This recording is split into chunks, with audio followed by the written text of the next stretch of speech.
Hey guys, this is part 2 of my video series discussing the Hopi worlds. In part 1 I shared with you the descriptions of the previous Hopi worlds and the current one that we live in. In this video I'm going to share my insights and connections that I've made to ancient civilizations and events. Okay, so there are 3 events to look for in our history that may coincide with the fall of the previous worlds: major volcanism, an ice age, and a great flood. Let's start with the first world. It speaks of our heavenly parents, Father Sun and Mother Earth. If you have watched the Mystery Teaching series, you would know that the twin souls are created by God and our individual souls are birthed into this physical plane through the sun and moon, rather than the earth, as suggested by the Hopi. This is what is meant by having an earth family and a universal family. So this gives me confidence in the accuracy of the information the Hopi have given us. This first world is Zep Tepi, the Golden Age, where we have direct connection to God. We live in oneness with creation. The first world was destroyed by fire and volcanism, so we need to find a period in history which shows some significant volcanism which could have affected a civilization. At about 38,000 BC, there is evidence to suggest that there was some massive volcanism which some experts are suggesting wiped out Neanderthal man. One thing to bear in mind is that most experts are thinking in linear time rather than the idea that the rise and fall of our civilizations and society is cyclical. So Neanderthal man, as they describe, may not have been as primitive as we have been led to believe. Anyway, this is an excerpt from an article from this website, discovery.com. At least 3 volcanic eruptions 40,000 years ago devastated Neanderthals' homelands. Geographic good luck may have allowed Homo sapiens to move into Neanderthals' former haunts. Neanderthals didn't get dumped on prehistory's ash heap, it got dumped on them. At least 3 volcanic eruptions about 40,000 years ago devastated Neanderthals' Western Asian and European homelands, spurring a rapid demise of these human-like hominids, says a team led by archaeologist Lyubov Golunova and the ANO Laboratory of Prehistory in St. Petersburg, Russia. So we have evidence of massive volcanic activity about 40,000 years ago, which, according to experts, wiped out a civilization. That brings us to the second world. What we need to look for is an ice age to determine when this second world ended. There are 2 possibilities: the Younger Dryas period or the peak of the major ice age about 26,000 years ago. Now there's that number again. This is an article from Science Daily. In a publication to be released Friday in the journal Science, researchers from Oregon State University and other institutions conclude that the known wobbles in Earth's rotation caused global ice levels to reach their peak about 26,000 years ago. Wobbles in Earth's rotation causing ice levels to reach their peak, huh? Remember the description of the end of the second world. Then Spirit commanded the twin entities who safeguard the Earth's north and south poles to leave their posts and stop keeping the Earth properly rotating. The Earth teetered off balance, spun around crazily, and rolled over twice. Mountains plunged into seas with a great splash. Seas and lakes sloshed over the land. Then the world became cold and lifeless, and froze into solid ice.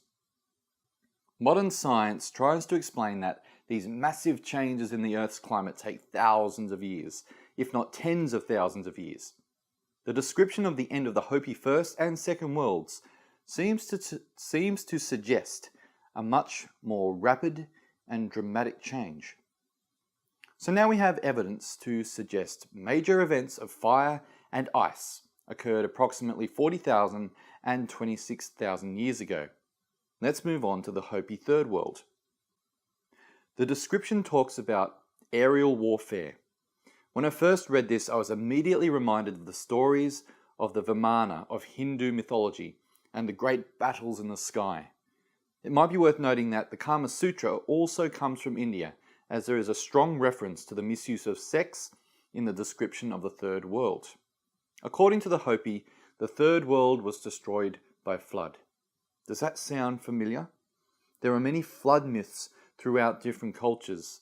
The sinking of Atlantis, the great flood of Noah, the Epic of Gilgamesh are just to name a few. So let's look at the time frames so far. The really significant time frame for me is the peak of the Ice Age approximately 26,000 years ago, as it coincides with the start or end of a great precessional cycle. The massive volcanism of approximately 40,000 years ago gives us a difference in time of about 14,000 years, which is very close to half a great cycle. Let's see if there is any evidence of a great flood or extinction event if we subtract about 13,000 years from the proposed end of the Second World 26,000 years ago.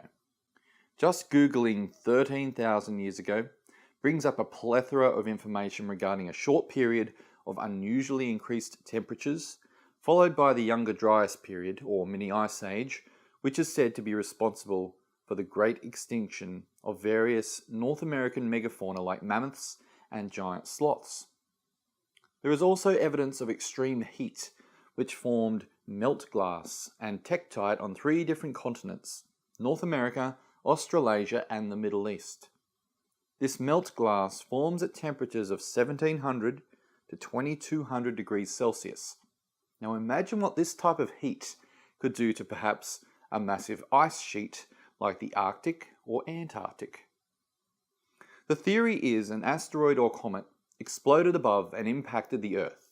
If true, this event could have caused massive tsunamis and a rapid melting of the ice sheets, resulting in a rise in sea levels.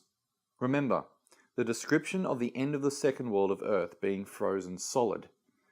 There was likely a lot more ice mass on Earth 13,000 years ago compared to present day. Graham Hancock's research into Atlantis also dates this sinking event to about 13,000 years ago. So we have evidence of an event approximately 13,000 years ago that caused extinction of megafauna and left melt glass on 3 different continents. Combine that with the multiple cross-cultural accounts of a great flood, and it should be clear that it is much more than just a myth.